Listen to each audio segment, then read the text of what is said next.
Ekusukumsindo ngevideo kaKhuzani eqamba amanga. Ngane yakwethu bukusisa le video bese uyangitshela ukuthi liphi iphutha uma ungaliboni usho ngitshela. Bafowethu kade ngidlala la eSwazini. Ngithe ngiperform stage futhi ngashaya performance le ngijwayele nje phezulu. Bavele bazongikhangeza imali. Njengobona nje angani uthi imalini bukani nje bukani.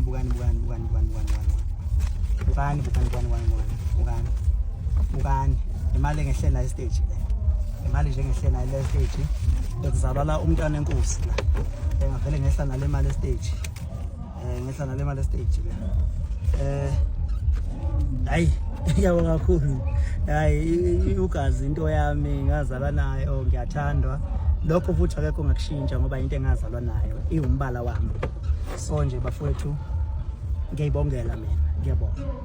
Okay ngane zawethu kunensizwa la ethena angiphose ivideo nginciphisa ngasekhulumeni. Ngane zawethu inkinga lana nokuthi uKhuzani kuthiwa uqamba amanga ingoba ethi bese eSwazini wasephoselwa imali. eSwazini i-currency yaseSwazini yase South Africa ayifani.